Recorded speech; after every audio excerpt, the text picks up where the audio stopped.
এইজোপা দুজোপা এডেনিয়াম পুলি সকলোৱে চিনি পায়েই। ইমান ধুনীয়া ধুনীয়াকৈ কলি ওলাইছে।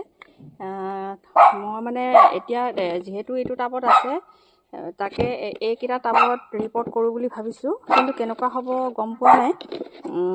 এতিয়া কৰে নে নকৰে মই সেইটোও নাজানো, কিন্তু কৰি দিওঁ বুলি ভাবিছোঁ। এইটো সেইকাৰণে মাটি সেয়া মিক্স কৰি লৈছোঁ, আৰু এইফালে ইয়াৰ ইটাৰ টুকুৰা লৈ লৈছোঁ, আৰু লগতে আৰু এজোপা ফুল আছে দেখিছেনে, ইমান ধুনীয়াকৈ ফুলিছে।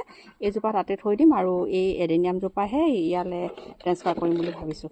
পটকেইটা কিন্তু এডেনিয়ামৰ কাৰণে জোখৰ হয়নে নহয় সেইটোও নাজানো, কিন্তু আনিছোঁ আৰু এনেকুৱাতে লগাব পাৰি, বেছি দ নহয়।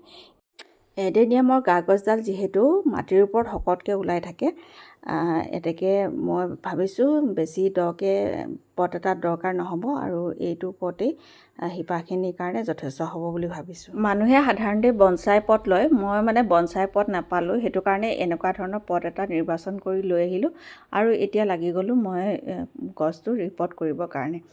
এয়া মই প্ৰথম এজোপা কৰি ল'লোঁ, তাৰপিছতে আৰু এজোপা, ইয়াত দুইজোপা ফুল একেলগে থকাৰ কাৰণে তাৰ শিপাবিলাক অকণমান বেছিকৈ সিঁচৰিত হৈ গৈছিলে, সেইটো কাৰণে অকণমান উলিওৱাত কষ্ট হ'ল। আৰু এতিয়া এয়া অকণমান স্পীড কৰি দেখুৱাই দিছোঁ আপোনালোকক, নহ'লে বহুত বেছি দীঘল হৈ যাব। আৰু এয়া মই দুইজোপা গছেই ৰিপৰ্ট কৰি দিলোঁ, এতিয়া ভাবিছোঁ সুন্দৰ হ'ব।